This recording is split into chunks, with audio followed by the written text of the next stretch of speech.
Welcome to Podcast Like It's 1992, the podcast where we talk about the films of 1992 here from our perch in 2023. I'm one of your hosts, Phil Liscove. And I am your special guest host, Emily St. James, sitting in for your normal host. I had a joke and I can't. We're gonna circle back to it. It's Phil. gonna be great. We're gonna put it at the end. It's gonna be great. Whatever it is, it's gonna be wonderful. But with us It's today so good.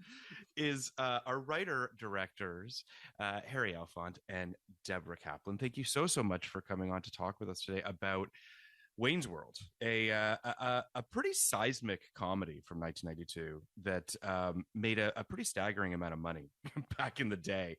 But I wanted to have you guys on for obvious reasons, which is that you guys are obviously wonderful writer directors. But I felt like, and we talked about this a little bit before we were on mic, that maybe this was an influential film for you guys. But it seems like maybe it was subconsciously, but possibly not really. First of all, thanks for having us on. It's a pleasure. I do look. The truth is, because you're linking the DNA to Josie and Pussycats, and it's been so long. I don't really remember talking a lot about Wayne's World when we were talking about Josie. The two references I remember, where we talked about like kind of the tone of like a live action Simpsons episode. This is when like the Simpsons was in its heyday, 2000. Sure. Still is in my house. And we talked about Fight Club. Just kind of the satirical nature of, how Fight Club looked at consumerism and all of that. You can see the parallels with the movie. Yeah, I mean, they're obviously there. So clear. And we talked about Austin Powers in terms of tone, in terms of like the villains and that. Sure. We didn't talk about Wayne's World. I mean, I think the scene that to me makes the most sense is the product placement scene. Yeah. And I think that was just always, I don't know, I kind of always remembered that scene, but it wasn't like, hey, let's do a movie like that. Let's that scene, but the whole movie. Like, I don't remember us ever saying that. Yeah, I mean, it's interesting you bring up Fight Club because I do think that Josie and to a certain degree Wayne's World, the metatextuality of sort of what kind of came in the wake of a movie like Wayne's World. Like I watched it. Emily, have you seen Wayne's World, right? I have seen this is like, you know how I never have nostalgia for any of the movies we cover. This one I've seen like 7 times. I knew this movie. This movie's in my like lingua franca. I just like have quotes I do from it. I didn't even realize we're from Wayne's World because I probably haven't watched it since I was 16. Right. And it is just, it just watching it was like having a weird like return to my past. Like my wife was quoting every single line because she like her little brother was peak Wayne's World age. So like, but yeah, it just, I really think the way that this breaks the fourth wall was like just hugely influential for me. Yeah, I love that kind of stuff. There's a joke in Barbie that feels very Wayne's World and how it breaks the fourth wall, and that was like my favorite part of the movie. So which one? Which was the joke? It's this is the narration. It's when Helen Mirren pops in over an emotional scene about how beautiful Barbie is to make comments about Margot Robbie directly, and I was like, "Ha! Yes, Margot Robbie is a beautiful human." Thank you. It was pretty great. I do think that, and I'm sure that our listeners will think of some other film, and I'm sure there's many films before Wayne's World, but I do feel like it was pretty groundbreaking in terms of how it sort of, obviously its birth is in sketch comedy. So there's a lot of kind of scenes that feel kind of sketchy, I guess, to some degree or another, but it's not a plotty movie, right? Like it has like a coat hanger of a plot. And then it's really just almost just a whole bunch of non sequiturs that kind of connect to one another. This is all just to say, like, this movie shouldn't work. Like on paper, this movie shouldn't work. And we'll talk about the somewhat tumultuous production of this film, which was its own thing. But I do feel like it was pretty groundbreaking in terms of, at least for me as a 12-year-old, I felt like I was watching something that kind of changed the way I saw comedy. And I think a generation of writers and directors took a lot of stuff away from it. I mean, as Emily just said, I think that you can see shades of it in Barbie, but I guess sort of the metatextual stuff that you were talking about, like Fight Club is that dialed up to 11, right? And as the 90s progress, you see more and more of that. And then obviously with your film Josie, that was sort of a way of coming at it as well. Do you think that, like, on some level, were you guys thinking about that metatext with the commentary on sort of the layeredness of how all these movies have become so layered and do you sort of see what I'm saying? I mean, look, we definitely knew we wanted the movie to have a meta layer. I don't even know if we used the word meta back then. That's how long ago it was. It might not have existed. Yeah, I don't know anybody called things meta, but we definitely look. We have, in my opinion, maybe one too many fourth wall breaks, Josie. But just the I'm here because I'm on the comic book. We definitely knew in the the subliminal messages and all of that. That was fun. And it was really more, what do we want to have be kind of fun? What do we think is funny? With that was really the driver, I think. Yeah, I mean, I guess it is funny, and I feel like we'll talk about. I think Barbie is going to come up to some degree or another, just in terms of the IP-ness of everything. Like, technically speaking, Wayne's World is IP. It is a sketch that is turned into a movie, and Josie obviously was a comic book and then I believe an animated show. Am I making that up? Yeah, no. I remember the animated show because I was not a big comics or Archie comics reader. So when they approached us, I was a big comic reader. But when they approached us with Josie, I remembered the Saturday morning cartoon. That was my reference point for it. Pussycat in Outer Space, wasn't it? Well, first it was Josie and the Pussycat, then it was Josie and the Pussycat in Outer Space when everything went had to be to in outer space. Yeah, that's the one I remembered. I didn't know. Josie and the Pussycat in Outer Space. Did you read the comics? I'm assuming you did. I knew Archie comics. Okay.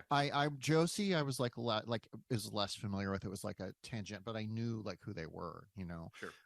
Yeah. When they announced the movie in whatever year that was announced, I was like, oh, they're making a Josie and the Pussycats movie, and like everyone around me was like, what? Because like we were all just like too young to know the cartoon. Sure. But I read Archie comics because my grandparents had a giant box of them for some reason. I don't know. Nothing about my childhood makes sense. Let's just move on. but I do think that it's funny because the Archie thing, I read Archie comics as a kid. It felt like whenever I was in a supermarket with my mom or whatever, I essentially forced her to buy me one. And I remember reading them, and Josie features pretty prominently in them.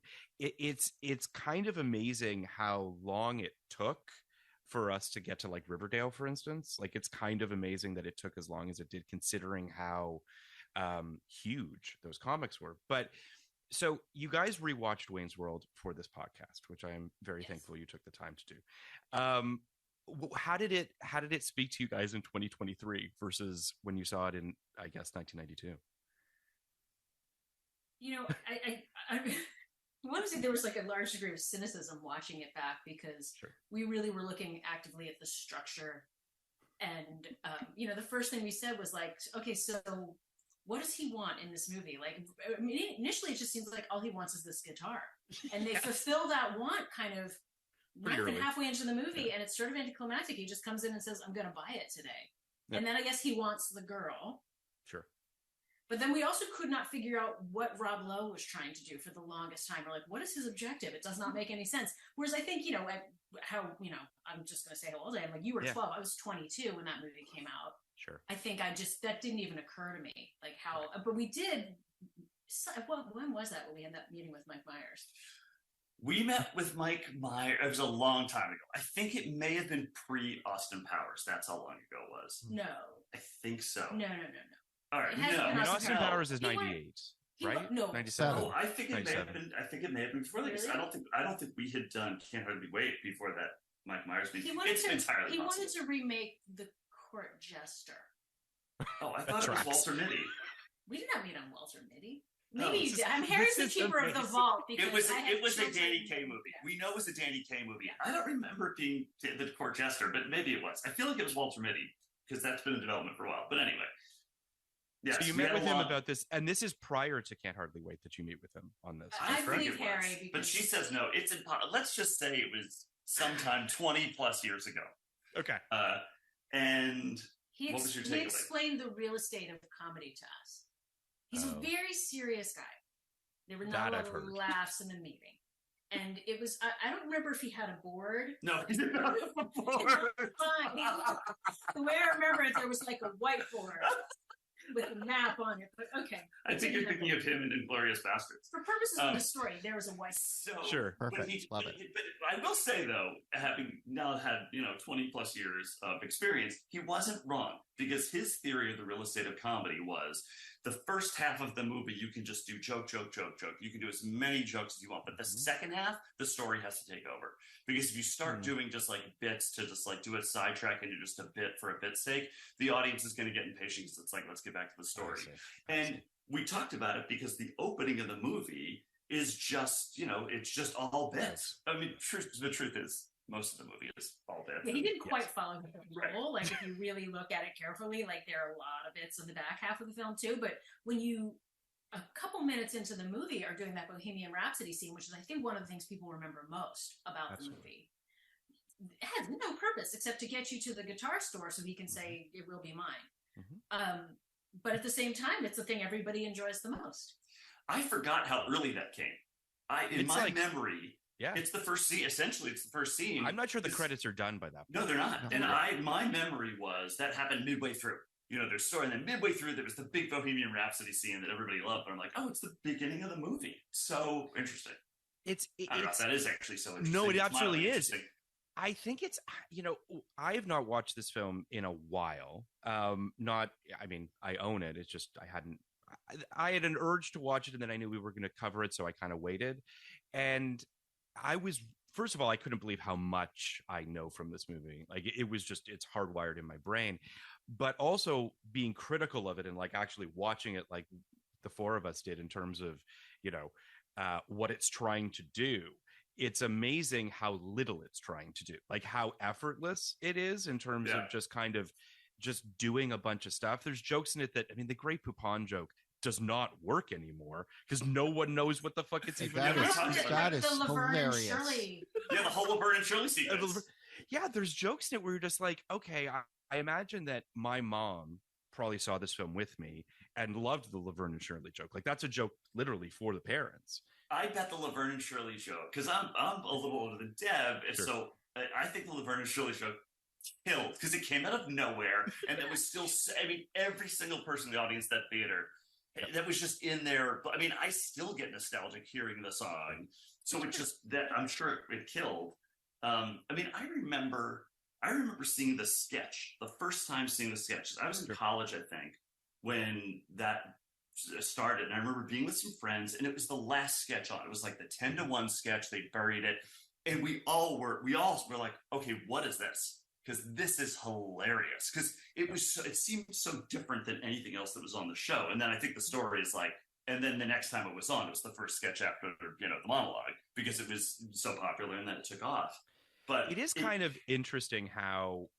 So I guess, from the research that I did, Mike Myers had this idea for a guy who had a cable access television show.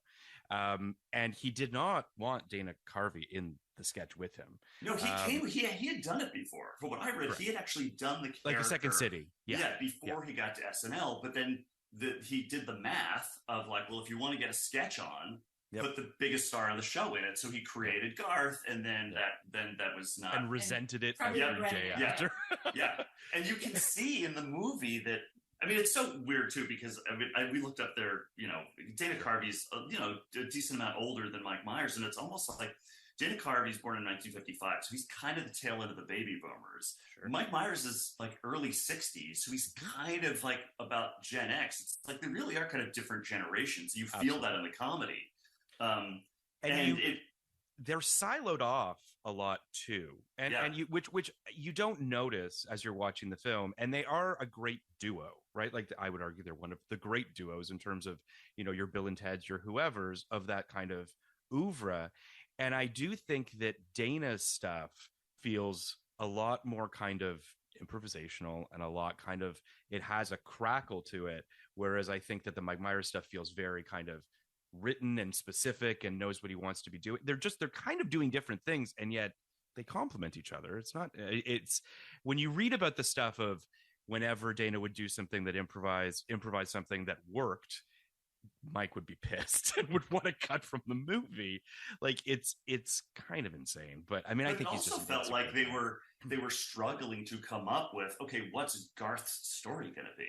Because like when he starts with like really. He starts MacGyvering stuff together, and it felt like, okay, what is He's this? in love with Donna Dixon, right? Yes. Who has maybe one line in the movie? I'm not sure if she does. I'm not sure she even has a line. Wow. But yeah, she Dana does Carvey say, also gets "I love you, Garth." I think at the end, she does say, "I love you, Garth." I think so. Yeah. Also seems like Dana Carvey gets relegated to sort of a more vintage style of comedy. You know, he's got like the big slapstick bits. There's like a lot of undercranked footage that like makes it's so bizarre. I forgot that it was in there. It's like a Gilligan's Island episode. He's either like slowed down or sped up. He's like thrown against walls. It's the drum solo thing is actually Dana Carvey. He actually knows how to play the drums. It's just, and it's funny because watching it this time, Garth was kind of the MVP for me this time around. Like his stuff really popped in a way that I agree. He has no arc. He has no mission or any desires, it seems. But I just really he spoke to me this time. I don't know. Emily, did he speak to you? Garth is always my fave. He was, even as like as a teenager, Garth and Cassandra were my favorites as a teenager because Cassandra is so cool and so hot, and I was like, I should be her someday. Yeah. I should be in a metal band. Yeah. The MVP for me, what I completely forgot about, was Ed O'Neill. Oh my god, he's so good. Oh my, I completely forgot he was in the movie, and I was like, I want more of Ed O'Neill. Everything he does holds up. Like all the comedy that he does in that movie is still funny. Nothing seems out of place. His monologue at the beginning is unbelievable. What I love about him is they use him to establish the rules of the movie. Because like when he comes in and starts talking into the camera, you're like, is this movie just going to be complete anarchy? And then I think it's Wayne like, comes no, back. Yeah, you don't get to talk to the camera. So like Wayne knows there's a camera there, but the other characters don't get to know. And from then on, that rule holds. It's only Wayne and Garth that get to talk to the camera. Yeah. Which is kind of amazing. I do think why did this come up before, Emily? I can't remember what movie it was that we talked about fourth wall breakage before. There was some other film that it happened in. I can't remember what it was, but it doesn't matter. My point is, I think generally speaking, fourth wall stuff makes me cringe. It doesn't generally work. I think it's a very hard needle to thread, but this movie doesn't. People say this. Yes. I don't think it's like I have never felt that way about a fourth wall break. Says the person with the Fleabag poster. Exactly. Yeah. Exactly. Yeah. It does work there, and works in that one moment in Trading Places where Eddie Murphy looks right at the camera. I still remember that. It's like, and it also works in problematic movie, but 16 Candles totally works. And Ferris Bueller. Ferris Bueller talks to the camera. Ferris Bueller, that's I mean, I don't mean to suggest that it can't work or that it hasn't worked a lot of the time. I think that the one that jumps out at me is the first season of Sex and the City, where I just was like, I don't like this. And then it just turns into VO, which is the way that it should have been, obviously. I think we talked about, Emily, the voiceover versus fourth wall breakage at some point. Yeah. And I do appreciate that this movie goes right at it. Like Wayne is talking to the camera in the first 30 seconds of the movie, it feels like. I think, and I think the thing that as someone who works a lot in this space, just across various projects, like the thing you need to have is rules on when the VO comes in or when the fourth wall break happens. And like that lets the audience feel comfortable around the idea of, because like the breaking of the fourth wall has existed as like it's arguably older than not breaking the fourth wall. If you look at like Greek dramas had like people who just came and were like, this is the story you are watching. Hello, audience. Welcome. We are going to hear about a guy who kills his dad and marries his mom. Doesn't that sound fun?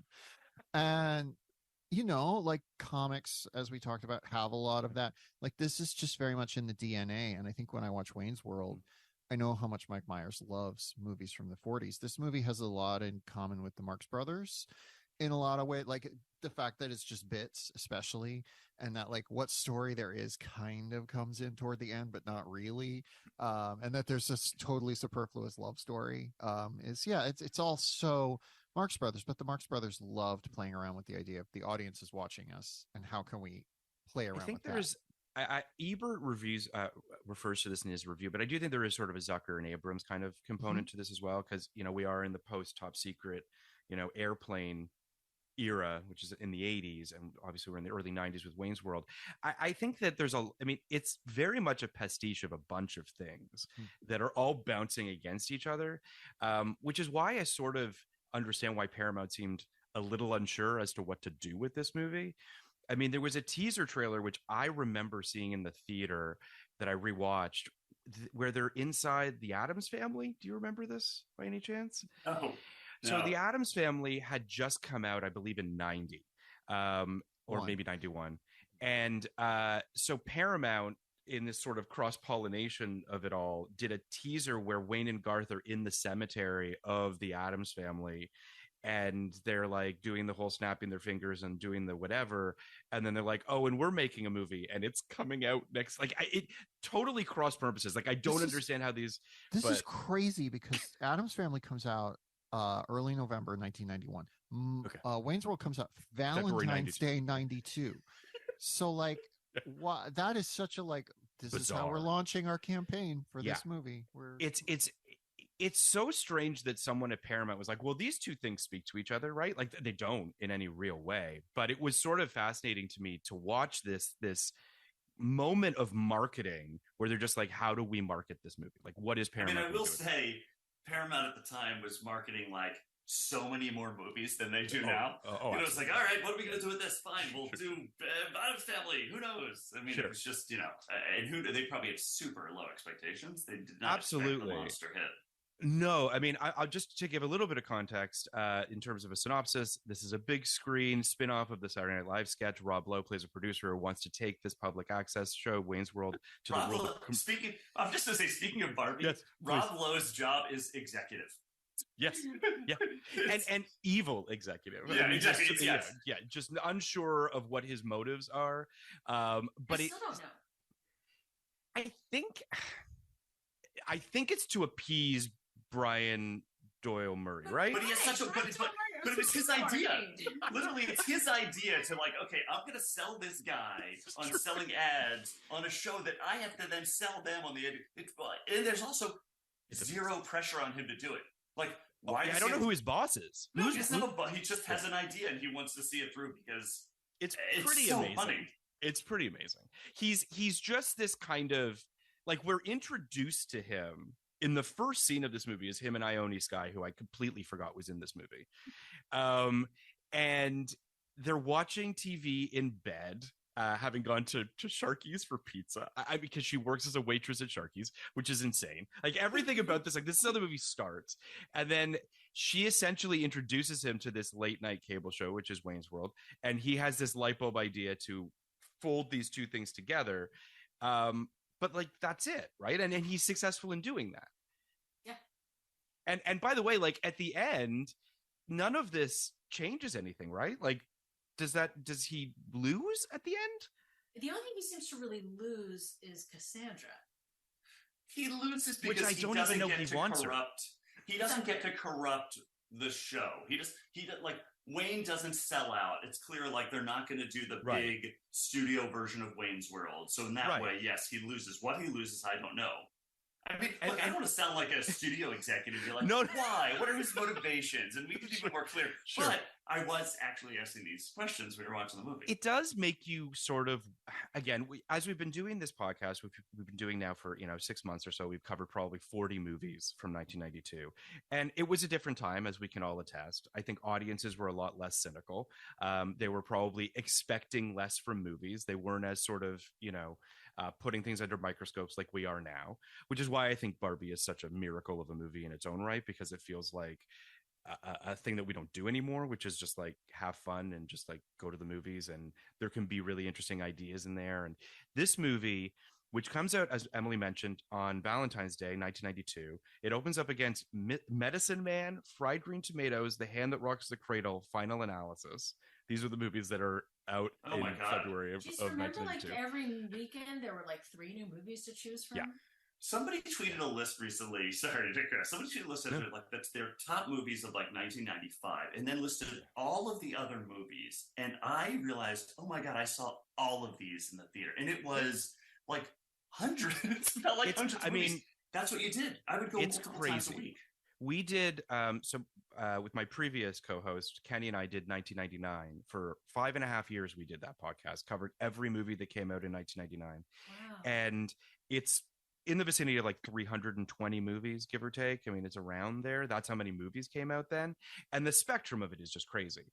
So it is sort of this, 1992, looking at this particular weekend, right? And the spectrum of what is available to you, right? Where you could go to see, Hand That Rocks the Cradle or Wayne's World. I mean, it's pretty crazy. This movie goes on to make $183 million on a $20 million budget in 1992 dollars. So you can, imagine that's probably 350, 400 now, something in that vicinity.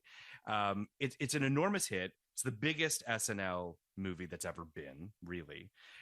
Blues Brothers gives it, I guess, a run for its money, but still, like, those are the two big ones. And it creates a whole host of SNL sketch movies that come out in its wake. It has 79% on Rotten Tomatoes from critics, 84% from audiences. The movie's still like this beloved classic of a film. But I do wonder what anyone expected from this movie when it came out. Like, I just don't even know. I guess it was for the SNL kids, right? I don't know. Yeah, I mean, I was very surprised to find out this was the second SNL movie. That Blues Brothers comes out in 80 or 81, and then this movie takes them 12 years to get to this, and then they just make 17 million. I dated a girl who saw Night at the Roxbury 3 nights in a row, so that's that feels like a she dragged me. She dragged me one of those showings because she was like, "Did you like it, Chris?" It's fine. I don't remember anything about it. She thought Chris Kattan was super hot, and I was like, "That's a weird crush to have." But I'm not judging. That's interesting. I mean, I think ultimately what happens with this is that they realize, obviously, that these SNL movies are very low overhead. They can bang them out really quickly. They're super cheap, and they'll make their money back. Like, they just seem like easy bets, but nothing is like this. And then there's a sequel to this movie, which doesn't do nearly as well, which Penelope Spheris was told she could not direct by Mike Myers. I looked into that movie. Yeah. I just was reading about it. I read the Wikipedia page. Sure. They were going to base it on a movie. Like, Mike Myers was like, here's a movie. He just started like rewriting this movie. Something like Pimlico was the name of it. And it's about these people forming their own country. And Wayne's World 2 was going to be about Wayne and Garth forming their own country. And then right as they were getting into production, Paramount found out it was based on a movie they didn't own the rights to and hadn't purchased the adaptation rights to. And they were like, you cannot make this movie because we didn't know about this. And that is absolutely a thing that would happen to me. I would be like, oh, we don't own the rights to Hamlet? What? I do want to give a shout out to Bonnie and Terry Turner, who are a husband and wife writing team who co-wrote this film and co-wrote the second film. They would go on to create Third Rock from the Sun and That 70s Show. So they're doing very well for themselves. Yes. But if you want to know, my point is just, if you want to know why Wayne's World 2 feels completely unstructured, it's because they wrote a script in like 3 weeks. They could do it. So they could make it. It feels... So I saw Wayne's World 2. I remember I saw it when it came out. It came out almost a year to the day. Like, they basically just... it came out in December 1993. It was okay, so it's a year and a half later. Okay. Yeah, it's almost 2 years. Yeah, but it's very fast. Yeah. I just remembered the Jurassic Park joke, which felt kind of like, it all just felt kind of too pop culture-y for its own good. Like, the thing about the first Wayne's World movie is that the pop culture references that it's making all felt somewhat older, right? We kind of zoomed right past this earlier, talking about the Laverne and Shirley thing, but I think the reason this all works, and like the humor about women being hot, or kind of some of the gags that play off cultural stereotypes, the reason I think most of them still work, including the pop culture references, is that they are just as much jokes about Wayne and Garth, that they are going to like stop their like visit to Milwaukee to do where they have this very important thing to do, to go to this concert of this guy they love, to do a Laverne and Shirley riff. And that gives you a sense of who they are. Cause like the pop culture gags are not just like, they are Zaz Zucker Abrams sort of adjacent, but they're very rooted in, oh, this is just a thing that like my friends and I might do. You know, if we're out driving around at night and we see an old guy in his car, we might do a Grey Poupon thing. It is like, it is kind of like that thing of like comedy is often about like giving voice to our worst impulses. This is a bad impulse I have. I always want to make inappropriate pop culture references, and Wayne and Garth actually do it. They just go out there. We get to live our fantasy. We get to live our fantasy of reenacting the Laverne and Shirley opening title. But it's, I mean, even they go to the Alice Cooper concert, and then as they go back to the studio to record the show, they're like, oh, we almost missed recording our first episode because we were so enamored with Alice Cooper. They really do have this. I mean, they're clearly supposed to be teenagers. Are we like? I mean, how old are they supposed to be? It's unclear. Like, I remember thinking back in the day, like they were a little too old to play those parts. But watching it now, Mike Myers he's sort of baby faced. Dana Carvey has like full on wrinkles. Absolutely. Like when they cut to those close up of him, I'm like, whoa, like no. Like I almost feel like it was cruel, like they didn't filter him or something. They just went with it. It's yeah. How old are they supposed to be, Emily? Like 20? I would guess between 20 and 25, because it is considered like very shameful that he lives with his parents, which if he was 17 would not be the case. So I'm guessing he's somewhere in his mid 20s. Makes sense. That makes sense. They're going, they're going to concerts. Although I don't know if we see them drinking. We might. I don't know. But I know what you're saying. It's definitely, they feel kind of older. I mean, they're certainly not as old as they actually are. I think that Mike Myers and Tia Carrere actually have a great chemistry. Like, I think that she's really good in this movie. And I would argue, I'm not sure that she's given the career that she should have had coming out of this movie, because she's really funny. She's very charismatic. She's awesome. She's way out of Wayne's league. Like she seems so completely out of he's punching way out of his weight class. I'm amazed she gives him the time of day, but I mean, I guess that's part of the fantasy. He is a television star, Phil, and that makes up for She doesn't know that. I don't know that she knows that when she meets him. Well, listen, between when she meets him and when they talk the second time, which is on the same night, somebody pulls up an episode of Wayne's World on YouTube on their phone and is like, look at this guy's... It's true, yeah. It pulls out a VCR that they're carrying around and pops in a tape that they recorded.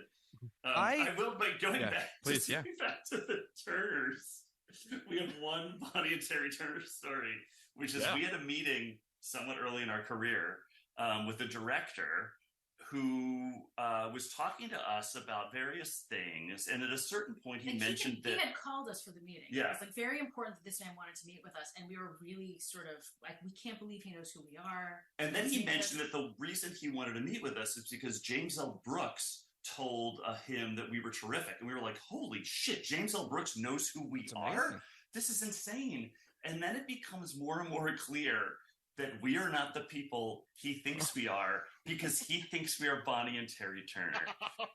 Because they wrote the first Brady Bunch movie and we wrote the second Brady Bunch movie, and he got that confused, and it was crushing to realize, oh, this was all a big mistake and we left. I mean, I guess man and woman writing team. I mean, I guess that's man and woman writing team. Yeah. I mean, that's still not okay. There. We're still here. I just want to say I've seen him on the picket lines, for what that's worth. I just want to say, very Brady sequel. I actually slightly prefer the first Brady Bunch movie. There you go. I don't know how much of that's you guys, but yeah. Thanks. Good work. Appreciate it. We kind of went a little farther with it. That is another kind of. It feels like when are the Brady Bunch movies? They're in the mid 90s, right? I think the Brady sequel came out in 96, I want to say. And the first one was probably 94. But they definitely feel a similar tone. Like, I don't know that those movies get made without Wayne's World. That's sort of what I was going to... Like, it feels like Wayne's World also creates that offshoot of the boomer TV shows turned into movies thing, which also they... And then literally Penelope Spheris goes on to direct the Beverly Hillbillies, unfortunately. Well, that's like such a Gen X thing, because all these, Brady Bunch was like mostly popular with the kids of the baby boomers who like watched it endlessly in reruns. And that's just like Gen X is this generation of people raised by television in a certain way, where like Sure. there's just constant reruns, and they're just like so conversant with old television, old movies. Like you see that Totally. in how Mike Myers approaches telling these stories. So I do think there's this brief window when Gen X is the cool people, which we're talking about in 1992, weirdly. We had a moment. Yeah, listen, as an elder millennial, I'm watching my moment slip away from me. So Yeah. But I do think that these movies are so clearly influenced by the beats of television as well, of the structure of them, the joke a minute thing of just keeping people laughing. So, you know, story is kind of secondary to just making sure that there's a good joke coming around the corner. I do think it's interesting that Lorne Michaels hires Penelope Spheris to direct this film, having seen a bunch of her rock documentaries, which are incredible in their own right. I'm not sure that I totally understand how he gets from one to the other. It's not to say that she didn't do a great job. She did an incredible job directing this, but like, I guess there is a kind of rock and roll infusion in this film, you know, when it comes to the Alice Cooper stuff, when it comes to Wayne's desire to buy this guitar, to Cassandra being in a rock band. Like there is a rock and roll thing. So maybe that's the connection, but they did not get along. For what it's worth, Mike Myers, as you guys mentioned, not a laugh a minute, seems like a very intense guy, seems like a pretty insecure guy. Seemed a little petulant on set, would get very upset about margarine versus butter at Crafty and things like that. Listen, I don't know what to tell you, but by the way, if they had margarine at Crafty instead of butter, I'm with them. Who the fuck wants margarine? I mean, I agree with you. If it's the other way around, he's out of his mind. It's terrible. Yeah, awful. Yeah. He threatened to leave the production when they wouldn't do Bohemian Rhapsody. I guess the studio wanted to do Welcome to the Jungle, the Guns N' Roses song, and he obviously pushed for Queen, got it in there. It was a huge thing. It revives Queen. It basically brings them to a whole new generation. Freddie Mercury, who unfortunately passed before the movie came out, did get to see the scene, the Bohemian Rhapsody scene, before passing, and gave it his blessing. It was my favorite scene of that movie. When Rami Malek watched the Wayne's World. Don't even get me started. Had tears in his eyes. Oh, it was so moving. You know, oh my God, that movie is just rough. It's rough, and made so much money. But what's interesting though is Mike Myers fights for Bohemian Rhapsody. They shoot this scene, and then unfortunately, Mike Myers' father passes away shortly, like during post-production of the movie, which is obviously very sad. But he then demands they cut it from the movie. He wants it cut from the film because he thinks it's not funny. And Penelope Spheris, you know, puts her foot down and says, no, it needs to be in there. It's one, and it's obviously now arguably the most iconic scene from this film. I do think that part of, and again, I don't want to psychoanalyze Mike Myers because I don't know the man, but I'm just going to, based on what I've read here in terms of his frustrations with this film, I think is he knows this is his shot, right? Like he knows that if this doesn't work, it's his movie premiere. He's been in a movie before. I imagine there's a lot of insecurity, a lot of frustration, a lot of pressure that he's feeling. But then I also think if he's not getting the laugh, he doesn't know how to process that. Like it seems that way. From what we've read and heard, that feels accurate. Yeah. So for what it's worth, I think, and I do think that, I think he's a genius. I don't mean to suggest that I don't think he's incredibly talented. I think that some people process their genius in other ways. Some people are able to actually like live with it, and other people seem to sort of fight against it in a weird way. But I think he's great in this film. Yeah. There's something else that happens watching a movie with this kind of distance, which is, you know, it was so revolutionary at the time, and then all of the jokes get co-opted by people who just aren't funny and want to say schwing or not, and it's very hard to watch the movie and go back to remember when those were new and funny. Yep. It's, you know, it's happened with Borat. So that my wife, right? I don't even want to hear that from anyone anymore. So it's really hard to watch them do the schwing bits and think like, oh, this killed and was so funny because nobody had done it. When we now have, you know, 30 years of people trying to make that funny. I just want to say that my wife and Schwing are still funny when done by lesbians. That's the one case in which, like, by the way, everything's funnier when lesbians do it, though, is ultimately the truth. I mean, I'll say this though. I agree with you, Harry. It's interesting. Like, there's so many not jokes in this. I was like, I can't believe that not jokes were ever funny. Like, it's crazy to me that, I mean, I don't know. The jokes in this movie that work for me are, I thought I had mono for a year. It turns out I was just really bored. It's things like that, like just hard jokes that I think are just funnier for me. I also think my second MVP of this movie might be Lara Flynn Boyle. Oh, God. Yes. Yes. Uh-oh. You're not a fan of Lara Flynn Boyle? I think I love Lara Flynn Boyle. I love all Twin Peaks alums. Sure. But like, That's yeah, right, I heard you say that and I was like, yes, of course. Yes, I get it. No. I'm sorry that I had a crush on Lara Flynn Boyle when She's I was very fun. Listen, Sherilyn Fenn all the way. But see, I was more of a Lara Flynn. If I had to choose, and let's be honest, there was never really a choice for me, but I would have. Yeah, Lara Flynn Boyle would have been. I think she's just really killing it in this movie, and I part of it is the commitment to the bit, a bit that, by the way, Mike Myers had to apologize to his ex-girlfriend about, because he had an ex-girlfriend who bought him a gun rack. I don't know her name was Stacy, but she bought him a gun rack, and she saw the movie later, and he felt he needed to apologize for it. But the gun rack thing is great. That whole scene is great. Her wearing the Wayne necklace, the hey Wayne, hey, and then just right into the car. I don't know. It's just that stuff is just, it really works for me. But Emily, it doesn't seem to be working for you. No, I think it's very funny. I'm just more judging you than I am the character. I'm shocked. I'm shocked that you would judge me under these circumstances. I think she's great in this. I think that this gave Rob Lowe a whole new lease on life in his career. Well, we were talking about that. I mean, this was only a short time after his sex tape, which had it happened today, he would not recover. I mean, that girl was 16. Like, no one seems to ever talk about that.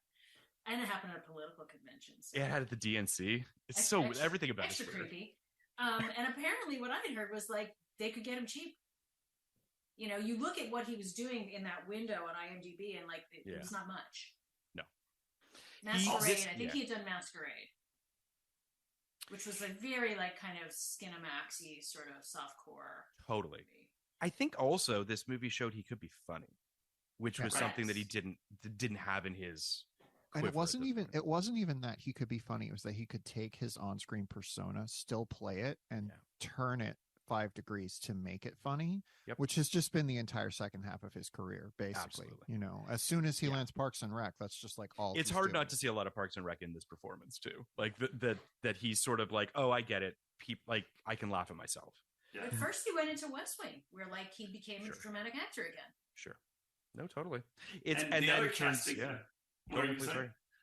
I was just going to say the other casting thing is we were, because we completely forgot. We're watching and we're like, oh, who's Mr. Big? Who's the big guy at the end tapping his foot? We're like, who's this going to be? We're literally asking. I was like, let's think. It's 92. Like, you want Bill Murray, but Bill Murray you can't get. Sure. Maybe like Lauren calls Dan Aykroyd. I'm like, ooh, I think he does the Chicago thing. It's totally into Dan Aykroyd. And then it's some dude. Some guy. Just some guy. We looked up was in Goodfellas. And also for a time was Michael Jackson's manager, but got fired for embezzling funds from Michael Jackson.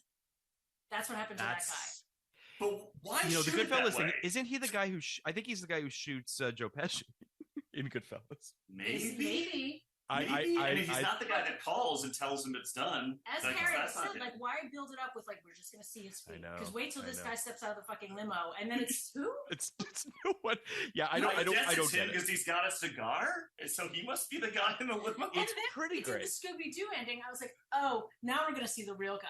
It's not like this schmo we've never seen before. It's going to be Dan Aykroyd now, and it was the same guy. The Scooby-Doo ending is great because of the joke at the beginning, where he's like, "How's the theme park or something?" The amusement park, yeah. How's the old amusement park? Yes, it seems like, wait, why is that in there? And then, yeah, it definitely pays off. It's fantastic. The Rob Lowe thing is fascinating because he does go back to drama. He, notoriously turns down Grey's Anatomy, which, Oh, I didn't know that. I didn't know that either. He was supposed to be Patrick Dempsey's character. It was apparently written for him, for what that's worth. But he turns that down and then ultimately does Parks and Rec and what have you. But Rob Lowe's career is a fascinating trajectory of choices. But Did you ever watch the show where he and his sons like chase aliens or ghosts? They chase ghosts. It's a reality Is it on right show. now? No, it's a reality show. It lasted one season, and it was like he framed it as like, I just want to spend time with my sons, and the only way I know how is to make a reality show where we chase ghosts. It was like, I don't know. I watch a lot of ghost reality shows. We're learning a lot about me right now. But like, it was one of the better, because like they were having fun with it. And I don't know. I wish Rob Lowe, I wish, honestly, I've heard he's very fun on 911 Lone Star. So I don't know what I'm saying. I have friends who write on it and say he's lovely. Say he's a lot of fun to, bring back the Rob Lowe and his sons chase ghosts reality show. I would be remiss if I didn't, as a Canadian, I need to point out the Canadian references that exist in this movie. Mike Myers is a very big, obviously he's Canadian. He's from Toronto or Scarborough. The hockey stuff is all references to obviously Canada. Stan Makita is a Tim Hortons reference. Aurora, Illinois. There's Aurora, Ontario. There's a lot of kind of stuff that he's doing in there that I appreciate as a Canadian and makes me like the film even more. But it's stuff that like I just don't think means anything to anyone else. Like I think he's just kind of doing it for himself, it seems. The game on thing is still funny. Them saying great. Game on, and just like that's it's so sweet and just feels, because I mean, you don't have to have grown up in Canada to know what it's like to be playing on the street and suddenly you got to stop. But it's also like so many of the scenes, as we mentioned earlier, that feel like pointless. Like I love it, but like the only reason that scene exists is so that Garth can be like, should we trust Benjamin? Like that's basically it. And then it's just game on, game also, on. what a sort of more interesting way to get exposition across. Like normally, be like, so what are they doing? They're walking, they're having coffee, they're just sitting around. Like he framed it nicely with that hockey game, so you're not having a hard time swallowing exposition. And it also gave you the pipe. He gives you Larflin Boyle on the pipe, which I do remember getting a huge laugh. It's great. It's a great joke. We talked a little bit about Penelope Spheris, but like I think she's genius at framing comedy. I think that like we just did a Sister Act episode where we talked about like how the comedy in that movie works, but the direction's a little anonymous, and you really see the difference in a movie like this where Penelope Spheris knows how to frame a scene, even if it's just dialogue, so that the jokes hit with maximum impact. And when a joke is visual, she like does the perfect job of placing the camera so that the joke plays visually, which is like, a skill that like, to return to Barbie, I think Greta Gerwig is also really good at that. It's a skill not a lot of people think about when they think about comedy direction, because we so often think about like comedy performers. And of course, the performance is so important, and getting that performance is a big part of directing. But yeah, I feel like the visual aspect of this movie is it looks like when you stack it right up against Sister Act, it's like a different world. It's like Citizen Kane. Yeah. Do we know where they shot it? We were wondering, because some of it feels like LA. Most of it's LA. It is LA, okay. Yeah. They did some shots in Chicago, some in the Illinois area, obviously. And there's a lot of tilts-up buildings. So many tilts-up buildings. Yes. Like anonymous buildings that could be really anywhere. I do think it's interesting, to your point, Emily, too, of sort of the little jokes that they find within scenes where, like, when they go to the car shop, to get Wayne. I don't even know if it's Wayne or Garth's car, because they each drive it at different times. So you're just like, we read Mike Myers did not know how to drive. Oh, well, then that makes sense. Sure. And they taught him how to drive for the movie. So maybe that's why. Maybe they just wanted to take some of the burden. Probably for the Robert Patrick scene. That's the scene where he's actually driving. He is driving. Over, which is another crazy reference that you would have no idea what that means. Which he hated at the time. He was like, we don't need this joke. It's too in the moment, and it killed. Right? Like I didn't understand that joke at all, because because you hadn't seen T2 in the time. And so I watch it at this party with a bunch of other kids my age, and I'm like, they're all laughing. I'm like, why is that funny? And then somebody explains it to me at length, and I'm like, oh, I guess, sure. There's also a joke in the episode of Simpsons where Homer and Flanders become best friends, and Homer's chasing after the car, and it's like another T2 reference. And I really just needed to see T2. You really did. I needed to not grow up in a fundamentalist religious environment. Like that's sin one. We should have. It's a little restrictive, it seems. Yeah. But what I was gonna say is when they're getting the car fixed, and the guy who I think his name is Phil, actually, who at the beginning they find on the park bench, he's over partied. He's over partied, and he looks like he's gonna spew. So he works at the car shop, and they're pulling money out of their pockets as though they don't know how money works and like how numbers work. It's just it's a throwaway joke because they keep going like, more. It's not more. It's just I don't know. There's something about that type of stuff where it's like they're finding jokes that you wouldn't find normally. And I love that their intelligence varies from scene to scene. But I remembered my intro, so I'm gonna drop it in right here. And great. Oh, perfect. And I'm your special guest host, Emily St. James, sitting in for your normal host, Senator Dianne Feinstein, who's all partied out. Please continue. My God, that's incredible. She is all partied out. I would say so is Mitch McConnell. What is she? Crullers, and what was the other thing you need? Stat. Oh yeah, crullers and coffee. Mm-hmm. Yeah, crullers and coffee stat. Yeah, it's there's so many jokes that I love in this. Hi, I'm in Delaware. Like why the blue screen does Delaware is fantastic. Right. It's just sort of it's filled with great jokes. Sometimes I wish I could boldly go where no one has gone before. I'll probably stay in Aurora. And that apparently was the last scene they shot, which is them at the airport when they're on the hood of the car and the airplane goes by, and there's sort of two scenes there. There's the one later when they and the last scene when they get annoyed with each other is the last scene they shot, and apparently it was because everyone was done with this fucking movie. Everyone was just like, we want to go home. Enough is enough. So they shot the apology and the makeup scene before they shot the breakup scene. Because that I literally missed it. I was like, wait, what? I mean, I think I was talking about Neil, and I was like, oh wait, they made up. No, That's like, you missed it. He apologized. But I love this breakup that is just completely obliterated by the sound of the jet. Correct. Which is a good bit. I mean, I think that you guys mentioned this earlier with the Garth stuff, which is that he does feel sort of like he's these bridges between plot stuff, if that makes sense. You have him giving that tour of Benjamin's apartment to camera, where, he finds the condoms and says "rib for her pleasure" and goes "ew." Again, where they feel like children, like that. That's a story point because he finds out the plot, but then thinks that it's not talking about him. Yeah.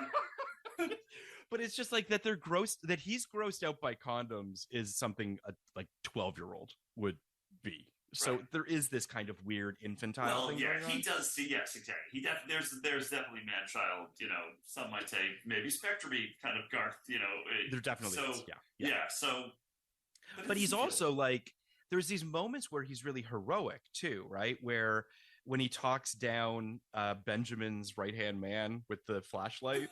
Yeah. And then the arms back. So hold the friends back. If Benjamin were an ice cream flavor, he'd be pralines and dick.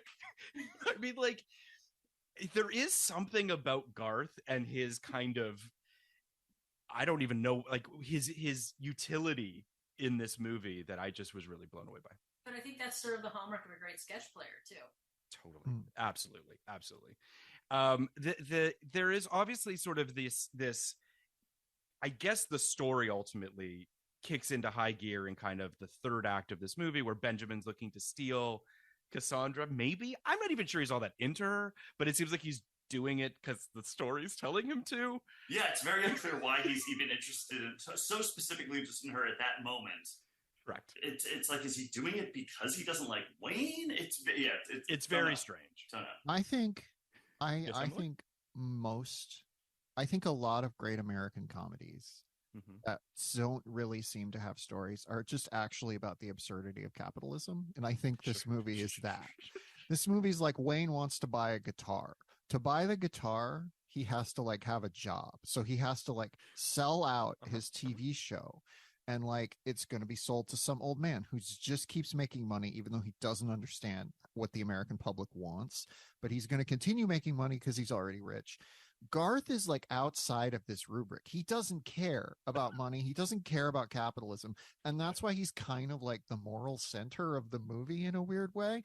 And so like the movie doesn't need to have a plot because you're just tracing the absurdity of, well, Wayne wants a guitar. Now he's got a girlfriend. He's got to figure out a way to like keep her. And then this other guy's going to come in and just take everything because he can. He doesn't need a motivation, really. He's a capitalist. It's true. He could just come in and be like, I want this hot girl to be my girlfriend. And, you know, he's got a lot of money. So in theory, he's a real threat. It is, I don't know. I think it's kind of savvy on those grounds. I agree. One of the reasons it holds up. And I do think also that like they don't shine a bright light on the breakup of the friendship. They kind of breeze past it because I don't think they think anyone's going to buy that they're really on the rocks because these two are so fused to one another. But you do have that moment where Garth is upset because Wayne basically fucks off and leaves him hosting the show. We don't actually see him hosting, which is kind of great. We just have the guy being like, remember when that guy's head exploded in scanners and you just see Garth's face? So like I do like that. Because he exists outside of capitalist expectations. Right. He doesn't understand how to. I'm doing academia over here, Phil. I know what you're doing. I mean, listen, I'm just holding on for dear life really at this point. But I'll just say like, that though, I would have given the note that he should have lost Garth and Cassandra and the guitar. Oh, that's a good note. Yeah. That just would have been rock bottom. But he, you know. Or he has to like sell the guitar to get everybody back, something like that. Something to that effect. It seemed like it was going to be much more vital to the plot. And it's not. No. He just buys it and gets it and everything is fine. That's how capitalism works, Phil. You buy the thing, you get it, and everything's fine. You're never sad again. What I do think is interesting, though, is so we're obviously talking about this film. We're talking about Newsies next week. And I bring this up just because Newsies somehow is a pro-union movie inside Disney about taking down the man and unionizing and striking, which is a movie that would never get made today as we sit in the middle of a writers and actors strike. I think it's interesting how this movie is also sort of anti-capitalist in terms of, you know, damn the man, all that kind of energy. And then even now, like Barbie kind of rounds the edges off of that a little bit, right? Like Mattel isn't really the villain in the movie. Like Will Ferrell's kind of the villain, but then turns out to be a nice guy at the end. So it is interesting that like in 92, you were okay to kind of thumb your nose at these corporations and to that idea. And now you're very much not. Well, that feels very, I mean, talk about Gen X. That was like just the whole thing with Gen X. Like when did Reality Bites come out? It feels like a little 95. Right. I mean, because there's some crossover there too in terms of like, you know, when we looked at like, oh wow, selling out is like you could not make a movie. The worst selling out is the worst thing. It's like people are like, what are you talking selling about? Out is the goal now. Yeah. Right. Which is part of, I mean, not to come back to Josie, but Josie is a little bit of that too, right? Like definitely. I think there's definitely that energy of like don't sell out that lingers into the early 2000s, but now you can't really get away with that. No, now it's just about, you know, building your brand so you can sell out. Well, there's no way to exist outside of big corporate media unless you are like a child of wealth. You know, you come from privilege and you can just make your own stuff, you know. Like who are the artists working in film who are just consistently working on the outside of everything and making great, you know, they're mostly like documentarians. Occasionally you'll have like an Andrew Jarecki who can do that. But it's like, yeah, you know, to make these things, you need money. And increasingly you can only get money from people who are just making, you know, commercial IP product, and great stuff gets made within that system. But it is, selling out has no meaning anymore because everything has already, like the system has sold itself out. There's no way to, writing a paper over here. It is tough now. And I don't know if it's because the budgets seem so insane now, you know, where to make, I mean, I thought I love Barbie, but like there's $145 million budget on that movie. I mean, that's a lot of money. You know, part of it, I think, is the practicality of that film. I think that, you know, Greta made it such an important thing that she didn't want a lot of CG in the film and she wanted it all to be practical, which is ultimately more expensive. But still, like a Wayne's World at $20 million price tag, right? Like I'm sure Paramount's just like, yeah, sure, if you want to like make fun of corporate culture, whatever. But yeah, I mean, today it's just a lot harder to do that. What would the budget be for Wayne's World 3 if they made it this year? Because that 80? there's been those conversations. Yeah, it would be ridiculous. It depends how much Mike wants up front too. Also true. Yeah. I mean, and by the way, was there a Wayne's World commercial or something that came out in the last? Yeah, well, years? that was they reunited because I had to read up on this last night, but they hadn't spoken. After the movie, they go their separate way. Well, after I guess the sequel, they go their separate ways, and apparently, Mike didn't want Dana in the sequel, whatever it was, but then he goes on to do.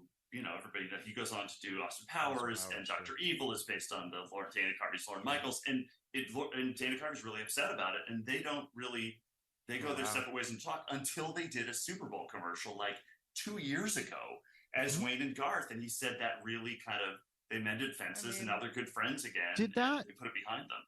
Did that come out of in COVID? They did all these like movie reunion things over Zoom, and one of them was Wayne's World. And I wonder if like that was the first time they talked. They did an appearance. They did an appearance on an award, like maybe the MTV Awards or something. They'd done so. And they did at the SNL the 40th. They came back into the SNL 40th together as well, but it didn't. They weren't close after that. They just kind of figured they did it, and there was still beef. But now they're okay. Yeah, I think that Mike Myers seems to be going through his own journey, in terms of he had that Netflix movie. What was it called? Did you see it, Emily? Where he played like a million characters or something like God, that? I don't remember at all. But it happened. It was a thing. And he's been threatening to do another Austin Powers. He shows up obviously in Inglourious Bastards. The Pentaveret. That's it. Ugh. There it is.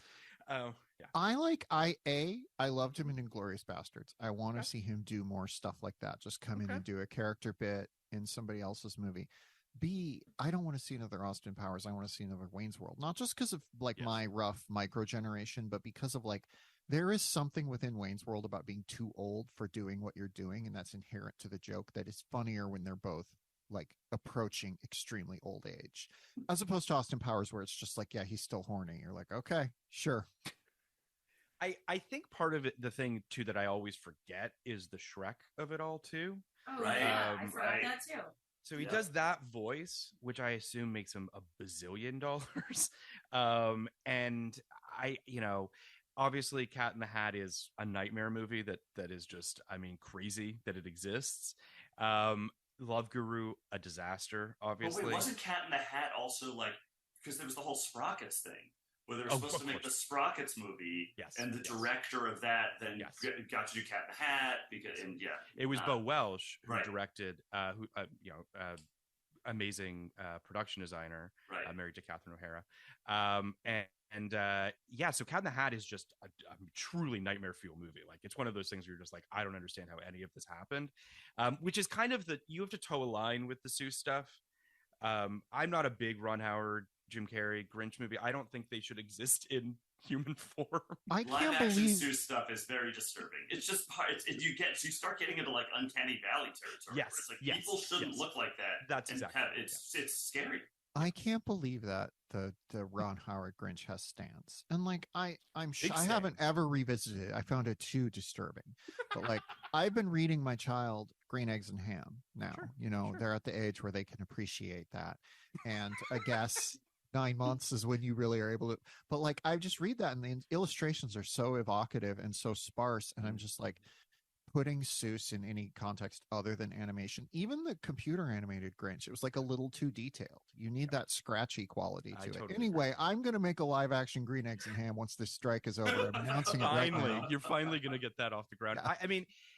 This is all just to say that I think that Mike Myers right now is, I don't know, not really sure where he exists. And I imagine that might have led a little bit back to Dana Carvey, and who knows, maybe I don't want to see a Wayne's World 3. Do you really want to see that? I would love it. I think here's the thing. It's probably a disaster, but I think there is something very funny about those guys still doing this, and at this point they'd be in their 50s. So I think there's something very funny about it. I guess maybe there's something funny about it. It's a very hard needle to thread, but this movie is a very hard needle to thread. Oh wow, here's the story. You got the story, Deb? The AMPTP comes to them during the strike for a program. They're fully out of things to air. We run out. We reach the end of television, and they have to resurrect them. I do keep waiting for the AMPTP to go to like the American movie guys from that movie. Just be like, hey, listen, we need Coven. Yeah, it's gotta the see best. it. Oh, I love oh those my guys. God, we need Coven. That's what people need. I as another little time capsule from '92, which I think is kind of amazing, is so the music video that Cassandra is shooting, where like she's got this giant boa constrictor on and she's in the jungle, and I mean, it's absurd. Is actually a reference to a Pearl Jam music video for Even Flow that has never seen the light of day. That truly they were just like, we hate this so much, we are never making another music video again. Like it literally was just, that was a breaking point for them. I would give anything to see the Jungle Even Flow music video. It for sure was a jungle, like it was a direct. That's what they say. Wow. I mean, who directed it? That I don't know. I mean, that person probably is, not it's gotta admitting be to like it. One of three guys, right? Well, sure, because that's the only like people who were making music videos. Or like Samuel Bear. Like I feel like Romantic, we can find out. Yeah. It's like Mark Romantic did a jungle video with Pearl Jam. He's a dad at my school. I'm gonna ask. Well, he'll know who did it. If he'll know who did it at the very least. It's I do think that the Dana Carvey thing is interesting as well, in terms of like his career just never fully connected. Well, I think the year is either the same year or the year after Austin Powers blows up and becomes even bigger than Wayne's World. Actually, I don't think it was bigger than Wayne's World. I think it kind of found its life on home video, but was still a hit. He makes Master of Disguise, which is supposed to be his movie that's going to show, showcase his talents and doing all this, and it killed his movie career essentially. And his television, his new podcast I'm enjoying now with David Spade. Oh, is it? Oh, that sounds great. It's really good. It's really, really sweet, and it's really good. And I'm glad people are listening to it. His television show is also notorious in terms of having one of the greatest writing staffs that's ever been comedy. And if people haven't watched the Hulu documentary about that television show, you should watch the Dana Carvey thing, because it's amazing. It's all about the making of that show and how they just were doing things they shouldn't do. And well, they put it after Home Improvement. It was like the most vicious, satirical. Home Improvement was my favorite show, and of course I watched the Dana Carvey show. Like my love for Home Improvement was waning at that point in time. I think by then I was onto X-Files, which like changed my life. But like, sure. But yeah, I still was watching Home Improvement. I watched the Dana Carvey show and was like, what is this? This is interesting. This is fun. Yeah, obviously I knew who he was because I'd seen Wayne's World, but. It is, I mean, it's a crazy show, and it is also, a symbol of what could get on the air back in the day and what kind of risks were taken by broadcast networks back then. But like, I mean, it's an insane thing. You had like a sketch of Bill Clinton with like numerous breasts feeding goats. Puppies. His puppies. Yeah, he's nursing puppies. Bill Clinton opens his shirt and he has teats, and he nurses puppies. And I think that was the opening sketch. I think people went from Home Improvement to that. What the fuck am I watching? And they literally you probably saw people turning off the television, changing the channel. It's wonderful. Like remember how Home Improvement ended with bloopers, and it would be like Tim Allen coming in. Tim Allen would come in and be like, "Hey, Patricia, Jill," and then the audience go, "Oh," and you go from that to Bill Clinton nursing puppies. That's perfect. That's the thing they're saying about Dana Carvey is there's some people who like he is a all-time great sketch player, but sometimes it's hard to just translate. Like if I see you watch him in a movie and you don't want to see him play just one character, and there are other people that are like, for years Martin Short was like that, where he was the ultimate talk show guest, great on sketches, but he had a hard time figuring out how to turn that into like just one consistent character on a show or a movie. And I feel like there's some of the women on SNL that are like that too, where it's just like you just want to see them do characters. I was just going to ask, because it's, looking at your films, and obviously you're making films a little bit later, so, it's a different thing, but it is nice to see to a certain degree that you had a little bit more prominently female characters. You had more prominent female comedian characters, but like back in the early 90s, and Emily, we've talked about this obviously, and it's one of the reasons why you love this podcast. Love it. Is there's just a real lack of strong female, complex female characters. It's a real fucking bummer. That's one reason I like Cassandra. Like, she's not like a complex Yes. character, but Yeah. she has like a dimension, like she's allowed, like she's allowed to have an implicit backstory. Sure. She's like really good at singing and doing rock and roll and all of that. And like, she's more than just extremely hot. Like, she is extremely hot. You don't entirely buy that she's in love with Wayne, but you buy that she's a person who has her own interests. And that is often enough to like make a love story work in a movie like this, because you're like, oh, she has her own interests, therefore there must be something in her psychology that makes her like this guy. It also speaks to, we talked about how we recorded recently the Sister Act. I mean, that's why Whoopi is such a like lightning in a bottle type, performer, where you're just like, holy shit, I want to see anything that this person is in. And there's just so few of those. I mean, obviously, patriarchy and shittiness and whatever is part of the reason for that. But I also think that I also just don't think that, a lot of female writers, female directors were being given shots back then. It's why I think that Penelope Spheris of it all is also such an important thing. And it's so fucking disappointing to see that taken away from her because of ego and nonsense. So, yeah, I mean, I guess I'm curious as to what you guys sort of how you both went to film school together, correct? Different years, but we were there at the same time. And sort of what was it like trying to sort of break in and sort of looking at the landscape of film in sort of the, mid to late 90s? I mean, to be fair, I'm not sure I would have gotten anywhere on my own. I think I still remember like we had to go in front of the board at the DGA to lobby to get co-director credit, which they just did not give out back then. Really? Wow. And I can't. But the DGA seems like such a wonderful organization. I find that shocking to hear. They were so female friendly at the time. No, look, they've really gone. There's obviously it's a very different time now. Yeah. But we were in a room full of men. Walter Hill was there. I think Robert Wise. Robert Wise might have been there. Wow. Director of editor of Citizen Kane. And we had to stand up there and speak of why we felt we should deserve this and what our history was together. And I cannot remember the man's last name, but it was Elliot, and I'll figure it out at some point. But he looked at me and he said, "She's so cute, I'd let her do anything." Like, that was my pass, And I dressed down as well. I had I still remember I was wearing like a hoodie. It was zipped all the way up and like big jeans and like boots. And like the takeaway was like, she's adorable. Let her try. Jesus Christ. That's great. Jeez. I mean, yeah, sorry. I am imagining this like a Supreme Court hearing, though. Like they're all on like a really high... it felt like it. I think Paris Barkley was there. It definitely felt like it. And we also saw them brutally, I think it was maybe Adam Rifkin was trying to get them to allow him to put his credits at the end of the movie. And they had a rule at the time, and I think they still do, where if there's any name at the front of the movie, like if a production company has a person's name in it, all the credits have to go at the front of the movie.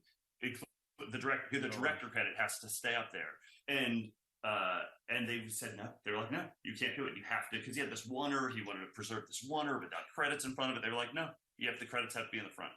If there's any name, the director's name has to be there too. And we were like, oh shit, they're really hard. They're tough. My hoodie turned them around, man. But at the time, look, you're talking early 90s when we broke in. There were so many movies being made. Like it seemed like everybody we knew was selling a screenplay.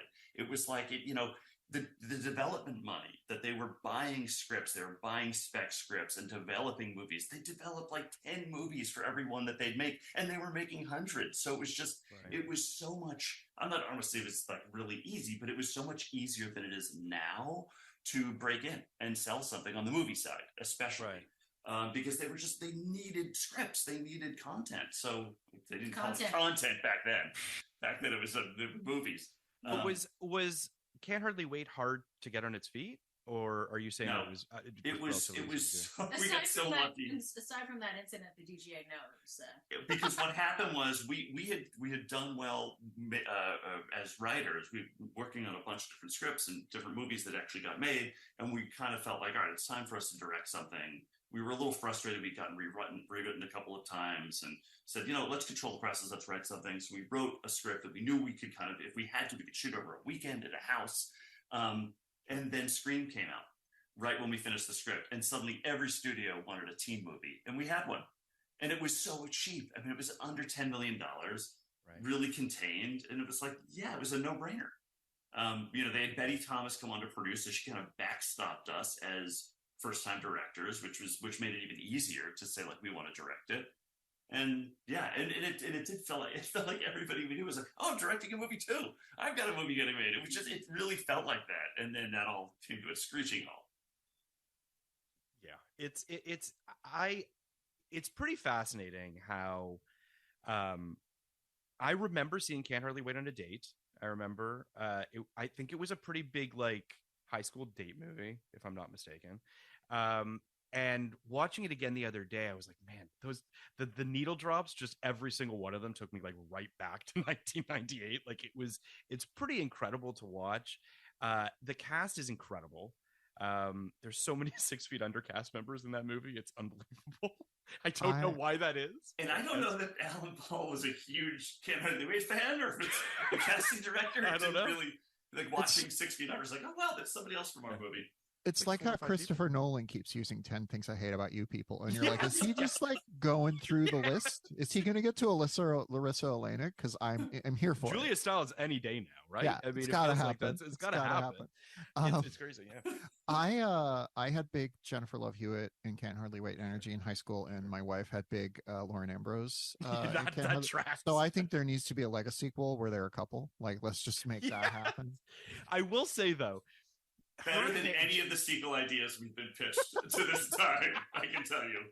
Jennifer Love Hewitt's hair in that movie is something else. Like it's she's also so petite that it just makes it look so much bigger on top of everything. But she's really good. Everyone's good in that movie. There were that pieces. was her, wasn't it? No, there were pieces. But she wanted that. We had to like that was an expense that like we had to like cough up for. She wanted the pieces in the hair. She felt very strongly that prettiest girl in school just always had the greatest hair. Like, so she was like, I just want like this just beautiful big hair. So yeah, so we added to her, and it was kind of a character in its own. It's yeah, I was really kind of blown away watching it again. I have not watched it in a really long time. I've obviously watched Josie many times, but just because I think that Josie is fantastic. But I was Josie harder to get made? No. No, I wish I could say it's a struggle, but no, I mean, the truth is we passed on it twice. The Universal came to us with this idea and said, what do you think of this? We were like, oh, that sounds terrible. Like with Josie and the Pussycats. What? And then, and it wasn't until we realized, like, oh, wait a minute, they're going to let us make a studio musical. Like this could be a musical. They're going to let us make an actual musical at a studio. And then we started seriously considering it. And then, we turned it. Actually, I think the original thing we pitched may have had an outer space element. And then we were like, oh, that's terrible. That's crazy. And then we went back with what we did. And yeah, they kind of were excited about it. And can you please make a sequel to Josie in Space? I mean, I think you could get all the players back. Yeah, listen, Deb Space does not seem like she wants to be doing. No, I was thinking like I think the rights are so tangled up now because of what happened with Riverdale that like I don't even think you could. Listen, if you make Josie and the Pussycats in Space and like Jennifer Love Hewitt and Lauren Ambrose are there and they're a lesbian couple, that sounds great. Yeah, can you bring these two universes together? It seems pretty obvious at this point. The Can't Hardly Pussycats universe. It is. I mean, listen. You might be able to I think you just might want to get a cameo with the two of them together, and that might satisfy. That might be easier at this point. Yeah. But it's a really special movie, and I do think that Wayne's World feels like it broke a lot of ground to kind of let a lot of these comedies happen. Did you guys? I mean, at the end of this film, they do this kind of Scooby-Doo kind of multiple endings. They give us like a super sad ending where you have this amazing shot of Wayne carrying Garth out of the ashes of the house that's like Gone with the Wind. That's just incredible. After an electrical fire starts and he loses Cassandra and it all goes to shit. Then you have the Scooby-Doo ending that we mentioned where they rip off the face and it's Mr. Withers. Old Man Withers, that is. And then the mega happy ending is Cassandra gets a record contract, rekindles a relationship with Wayne. Garth begins a relationship with the waitress he's fantasized over, and Benjamin is reformed and learns that money and good looks are not necessarily what bring you happiness. But then you also have like post-credit stuff. And I'm trying to remember, and I don't know if you know this, Emily. I do. What was the first movie to do post credits? I know Ferris has a bit at the very end. I'm just sure. I'm sure it predates Ferris, but like, yeah, it must, right? It's yeah, it feels like an '80s thing. Ferris feels like the first thing that people really notice. I'm going to Google this right now. Okay, That's cool. my job on this podcast, just Googling things. You're very good at it. But Ferris is the one I remember. Ferris is the one that I remember the most. Right. That landed with me the most. Yeah. Well, because him just being like, "It's over. Go home. Why are you still here?" It was one of those how's nobody done that before. Yeah. Fortunately, there is a Wikipedia page about this film. Post-credit scenes may have their origin in encores, an additional performance added to the end of stage shows in response to audience applause. Opera encores were common practice. The first general release film to feature a post-credit scene is The Silencers, released in March 1966. The scene depicts the lead character, Matt Helm, played by Dean Martin, lying shirtless on what appears to be a rotating sofa, along with 10 scantily clad women. He kisses 2 women before rubbing his face and muttering, "Oh my God." During the scene, text overlays read, "Coming up next," and Matt Helm meets Lovey Craves It. Actually, this is the one I remember. The Muppet movie has a big post-credit. It's not a big one, but it has a post-credit scene. Sure. That's the one that I always think. I want someone to reenact the Dean Martin one at some point, like a Marvel movie just does that. Just you can put that in Josie and the Pussycats in Space, like that. Yeah. Lauren Ambrose and Jennifer Love will be on that sofa. Yeah, exactly. Perfect. I'll just say this though, in terms of the end of this movie, as we're wrapping this up, I do think that like the multiple ending thing, they wrap the movie up quite quickly, but it is satisfying and it is kind of meta, and it does feel as though it's kind of acknowledging everything that came before it. It's also satisfying. It also feels like there's no sequel really to be had here. Like, I know why they did it. I get why they did it. And it's not a terrible movie by any means, but I remember very little of it. I remember Wayne Stock and Aerosmith and a Jurassic Park joke and so they got Aerosmith for the sequel. Yeah, because that's what you read, that Aerosmith turned down. That's why they got him for the sequel. They paid them more, probably, is my interesting. Guess, or they realized it was a big. Or hit. They realized it was a hit. Yeah, I mean, the Alice Cooper thing in this is great. I also read that Alice Cooper only thought he was going to have like a cameo, didn't realize he was going to have like a monologue about Indigenous people, and then on the day they gave him the monologue, and he just learned it on the day and just did it then there. No cards, just no cards, just did it. That's I mean, it's amazing. But yeah, he gives a whole speech about Milwaukee. That is my favorite. I keep saying things are my favorite. That's my favorite. I love that. It's a great scene. I just remember thinking that was so funny when I was however old I was when I first saw this. I was just like, yeah, that's good. That, you know, that's good. Yeah, and the Chris Farley thing, the Chris Farley bit. I was just like, yeah, especially when they call back to it and they're like, good thing that guy knew all this oddly specific information. It seemed self-evident. This is self-evidently one of the greatest films ever made. Like, let's just admit it is. I mean, I just feel like, and listen, there's obviously jokes that don't age well, not jokes in particular where you're just like, I guess this was a thing at a moment. I do wonder, like, was not ever meant to be actually funny, or was it meant to be like, you know, ironically funny? Was it meant to be remember when they, because I think they, you know, a lot of these things were from the sketch. You know, I feel like some of the things they had to, like, we got to do that with like the hooked in, you know, it was all in the sketch. So they had to get those in the movie, and not, I think, was from the sketch. And I think it played. I still don't get the fish thing. Can someone explain to me? It was the thing where it was like when they tricked somebody. They tricked somebody. And it was like, we got you. Yeah, fished in, hooked, whatever. That was the sketch. And then they literally, they kind of. That's the last joke in this movie. Yeah. They had to wait for the end to fit it in. But I think it played people. They had to play the hits. I guess. Yes. Phil, you know what a fish is, right? And like how sometimes people catch fish and then eat them. Sure. Yeah. Great. Yeah. But that's okay. But that's a joke. Yeah, fish exist. It's funny. Sure. Yeah. I mean, some of the stuff works better. Most of it works better than the fish joke. But it is all to say that, like, watching it again, I was surprised by how well it worked. Like, I was worried when I hit play that I was like, okay, so I'm really going to watch this movie, and is it going to hold up? And I think that it really did. Like, I think it's got a pretty big heart. I think that it's you know, it's not cynical. I think that so many comedies now are pretty jaded and cynical, and I think that this movie feels just really lovely in a weird way. I just, which I was kind of not expecting. And I think part of it is, the Wayne and Garth relationship is obviously kind of the beating heart of the movie. I do think, though, in the research I did, apparently Mike Myers, the first note he gave to Dana Carvey before they did the sketch was, hold on, I want to quote him accurately so that I don't quote it improperly. But basically, he said to him that all Garth cares about is that he thinks that Wayne is the coolest person in the world. Myers told Carvey that Garth is the guy who really worships Wayne, and that's his main thing. Talk about subtext. It comes through. It comes through in this movie. You can tell. No, I like realize how much of my delivery is like, "Hi everybody, I'm Garth. What's up?" Like, there's a little bit of Garth in you. Yeah, it's I just somehow my teenage brain just like that trickled in. He's just, there's even like when after you guys mentioned earlier the Ed O'Neill moment, right? And Wayne says, the only person who talks to the camera is me or Garth. And the camera turns to Garth. He's like, I don't have anything to say. What's that? And then you hear him go, like he's crying as he's running away from the camera. There's just something really adorable about Garth. He's great.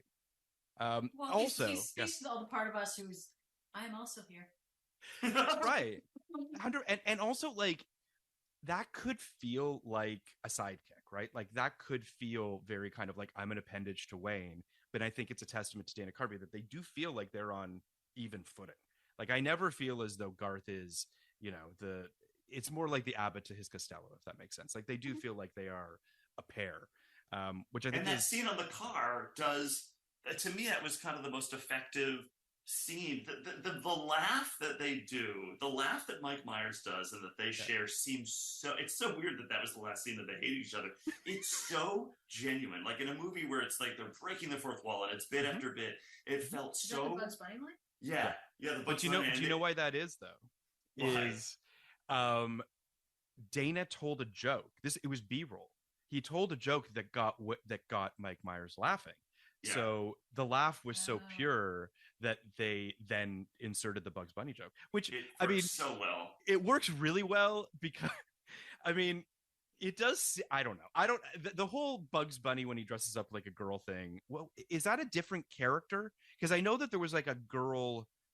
Emily, I wonder if you know the answer. No, you're talking about Lola. I'm talking about Lola. Yeah, Bugs Bunny often would Bugs Bunny dress isn't up drag, as a lady bunny to fool Elmer Fudd. Yeah.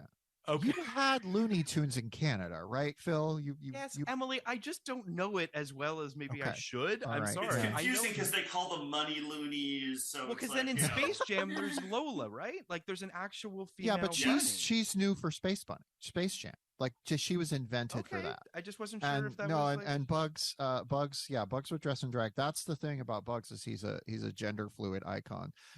When I did it, I did a thing a few years ago where I would talk with my former editor's like child about different movies. I was the critic at large. We called her the critic at small, and she thought Bugs Bunny was a girl because Bugs Bunny dressed up in drag so often. And I was like, yes, Bugs Bunny.